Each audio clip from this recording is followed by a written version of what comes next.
ক্যারিওপ্যাথিক clinic থেকে আমি doctor Sourodip Dutta. আপনাদের সবাইকে নতুন বছর 2026 এ সবাইকে হ্যাপি নিউ ইয়ার এবং সবার এই সাল খুব ভালোভাবে কাটুন। আপনারা সুস্থ থাকুন, ভালো থাকুন, ভালো করে এক্সারসাইজ করুন।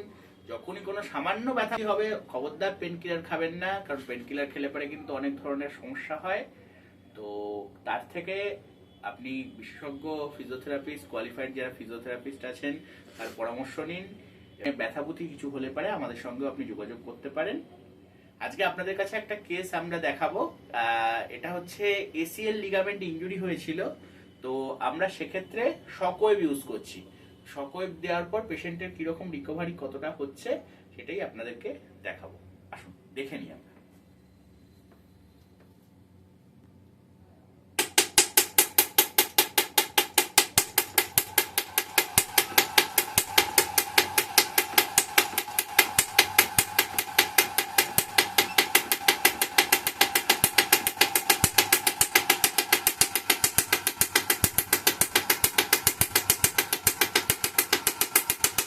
সাধারণত কোনো ট্রিগার পয়েন্ট যদি থাকে সেই ট্রিগার পয়েন্ট রিলিজ করতেও খুব ভালো কাজ করে। এছাড়াও যদি কোনো জায়গায় বনি স্পার হয়ে থাকে সেই বনি এরিয়াটাকেও হিল করতে খুব ভালো কাজ করে। তো আমরা এখানে এসিএল এবং পিসিএল লিগামেন্টের সঙ্গে সঙ্গে ওনার হ্যামস্ট্রিংয়ে কিছু ট্রিগার পয়েন্ট আছে, সেই ট্রিগার পয়েন্টগুলোকে আমরা রিলিজ করে দিচ্ছি। এবং পপিটিয়াসের এখানে ওনার একটা হালকা একটা ট্রিগার পয়েন্ট আছে, এটা অনেকে পেকাসিস্ট্রো বলেন, তো সেই জিনিসটা ওনার আছে। তো আমরা সেটাকে রিলিজ করার চেষ্টা করছি।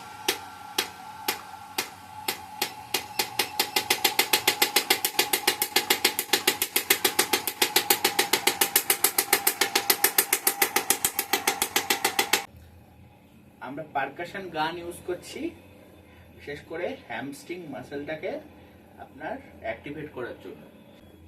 আপনি সঙ্গে পাটাকে আস্তে আস্তে করে বেন্ড করবেন এবং স্ট্রেট করবেন। হ্যাঁ, আবার বেন্ড করুন, স্ট্রেট করুন, আবার বেন্ড, স্ট্রেট, আবার বেন্ড, স্ট্রেট, আবার বেন্ড, স্ট্রেট, আবার বেন্ড, স্ট্রেট। হ্যাঁ, আমরা এসিএল এর রিহ্যাব করাচ্ছি আমাদের রেজিস্ট্যান্স ব্যান্ড দিয়ে। রেজিস্ট্যান্স ব্যান্ড দিলে পরে অনেকটাই ওয়েট বেয়ারিং করানো যায়, তাতে পায়ের মুভমেন্টটাও এবং রেঞ্জ অফ মোশন অনেকাংশে ইনক্রিজ করানো যেতে পারে। এছাড়াও আমরা কিছু ওয়েট বেয়ারিং এক্সারসাইজ ওনাকে করাচ্ছি এবং কিছু ওয়েট ট্রেনিং করাচ্ছি এবং তার সঙ্গে গেট ট্রেনিং করাচ্ছি। এগুলো করিয়ে আমরা আলটিমেটলি রিহ্যাব প্রসেসটাকে কমপ্লিট করছি।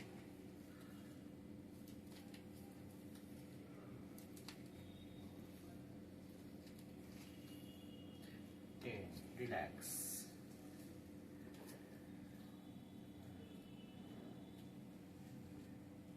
হ্যামস্ট্রিং এর মুভমেন্ট করানো হচ্ছে।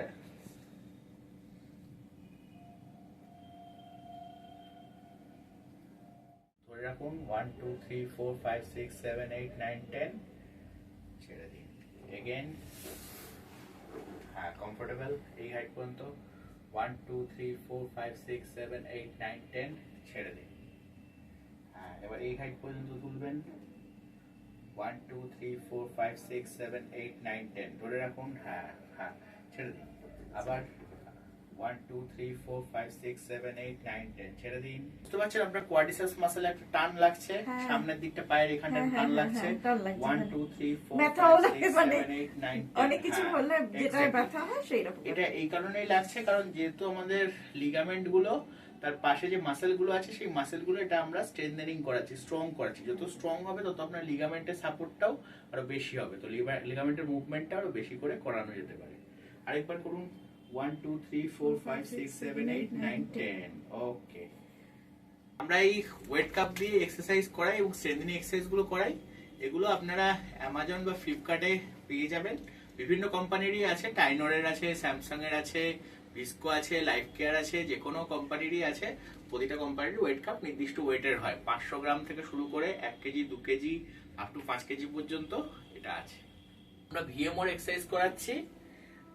আপনি এই পা দিয়ে এই পায়ের দিকে প্রেসার দেবেন এবং দুই পা দিয়ে মাঝখানে একটা প্রেসার দেওয়ার চেষ্টা করবেন। হ্যাঁ, 1 2 3 4 5 6 7 8 9 10 রিল্যাক্স।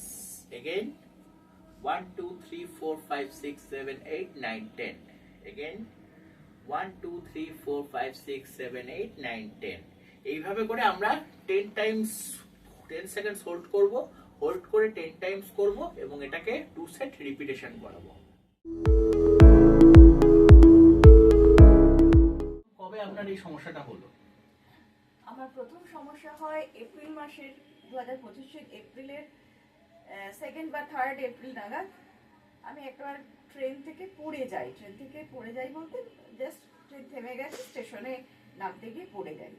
এবার তারপর থেকে জানি না কিনা আমার ডান পায়ের তলায় একটা হালকা ব্যথা বা পেন হচ্ছিল। আচ্ছা, সেটাকে আমি ইগনোর করছিলাম, তাতে রেগুলার যাতায়াত করছিলাম। এবার যেটা চলাফেরা করার ক্ষেত্রে প্রবলেম হচ্ছিল, চলাফেরার ক্ষেত্রে একটু প্রবলেম হচ্ছিল, আবার কিছুক্ষণ পরে ঠিক হয়ে যাচ্ছে, এরকম ব্যাপার। আচ্ছা আচ্ছা, উঠতে বসতে গেলে লাগছিল হঠাৎ করে, আবার কিছুক্ষণ পরে ঠিক হয়ে যাচ্ছে। যাই হোক, এটা ম্যানেজ করে নেওয়ার মতো ব্যাপার হচ্ছিল বলে আমি ইগনোর করেছি।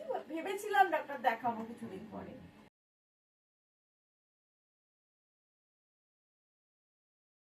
যাই হোক, তার মধ্যে ব্যাপারটা হলো কি, গত 25 এপ্রিল, তারপর সে এপ্রিল মাসের শেষে ওটা বাড়ি ফেরার পথে ট্রেন ধরার সময় আর কি সিগন্যাল হয়েছিল বলে 4 নম্বর থেকে 5 নম্বরে দমদমে আসার সময় জোরে ছোটার সময় হঠাৎ করে একদম কিছুটা মানে মিনিট খানেক বা মিনিট দেড়েক ছোটার পরেই যেটা মনে হলো আর কি, যে হাঁটুটা যেন বোধহয় ঘুরে গেল। আচ্ছা, বাস একটা জাস্ট কিছু একটা হালকা হয়ে গেল, যেটা একটা কিছু ফিতে মনে হলো হালকা হয়ে গেল হঠাৎ করে, এবং আমার প্রায় মানে ইমব্যালেন্সড হয়ে গেলাম প্রায়। তো যাই হোক, কোনো রকমে ম্যানেজ করে বাড়ি ফিরেছি। খুব ব্যথা, তারপরে একটু এদিক ওদিক করতে গেলেই ব্যথা হচ্ছে, মানে যেটা আমি ম্যানেজ করে চলতে পারছিলাম এরকম। তারপর আমি ডক্টর ফিজিও মানে অর্থোপেডিক দেখাই একজনকে, কিন্তু প্রথমে রেস্ট বা এর পরে এমআরআইতে দেখা যায়, উনি বলেন যে লিগামেন্টটা প্রায় ছিঁড়ে গেছে এরকম। তারপর ফিজিও আমার শুরু হয়নি, কিছু পেনকিলার ওষুধ ইত্যাদি চলার পরে আবার ডক্টরের কাছে যাই, বা এরকম এই একটা মানে ঘূর্ণিপাকের মধ্যে প্রায় 4-5 মাস পরে আমি গত অক্টোবরের 5 তারিখে এখানে রেজুভেনেট এই ফিজিওথেরাপি সেন্টারে আসি, এবং ওখান থেকে তখন মেনলি ফিজিওথেরাপি শুরু হয়। তো আপনারা শুনলেন ম্যাডাম কি বললেন। এবার আমরা এটাই বলবো যে দেখুন, আপনাদের যখন অনেক সময় এরকম এসিএল বা মিনিসকাস, লিগামেন্ট ইনজুরি বা এমনি নিয়ে অনেক ধরনের সমস্যা হতে পারে, টেন্ডাইটিস হতে পারে, বার্সাইটিস হতে পারে, এরকম বিভিন্ন সমস্যা হয়। এরকম সমস্যা হলে পারে সবসময় যে আপনার অর্থোপেডিক ডাক্তারবাবু বলবে যে ফিজিওথেরাপির কাছে যেতে হবে এমন কোনো মানে নেই। কারণ দেখুন, অর্থোপেডিক্সটা সম্পূর্ণ একটা আলাদা একটা বিষয়, ফিজিওথেরাপি একটা আলাদা বিষয়। অর্থোপেডিক্সরা তারা হচ্ছে মেডিসিন এবং তাদের বিষয় দিয়ে সার্জারি এগুলো দিয়ে তারা ঠিক করার চেষ্টা করেন। আমরা তেমনি হচ্ছে মডার্ন মেডিসিন, অর্থাৎ কিনা আমাদের যে এক্সারসাইজ থেরাপি সেইগুলো, যেগুলো ইলেকট্রোথেরাপি আছে সেইগুলো, প্লাস তার সঙ্গে হচ্ছে ম্যানুয়াল থেরাপি, এই তিনটে দিয়ে আমরা কিন্তু ঠিক করার চেষ্টা করি। তো আমাদের কাছেও কিন্তু অনেক ধরনের এরকম ইকুইপমেন্টস আছে যেগুলো দিয়ে পেশেন্টকে কিন্তু প্রপার রিহ্যাব করলে পারে পেশেন্ট কিন্তু আবার আগের পজিশনে চলে আসে।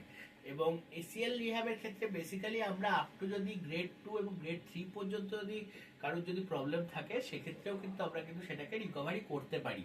হ্যাঁ, কিছু কিছু ক্ষেত্রে রিকভারি আসে না, তখন কিন্তু সার্জারির খুব দরকার হয়, কিন্তু সেটা আমরা বলে দিই যে কোন ক্ষেত্রে সার্জারি লাগবে, কোন ক্ষেত্রে সার্জারি লাগবে না।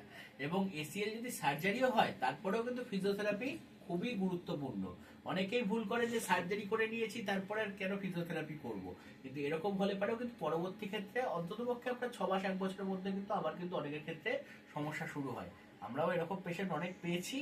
তো এইটা একটা সতর্কতামূলক আপনাদের উদ্দেশ্যে বললাম যে আপনারাও যদি এরকম মানে কোনো কিছু দেখেন, ডিলে করবেন না। আপনারা যত দেরি করবেন তত কিন্তু সমস্যা কিন্তু আরো বাড়বে।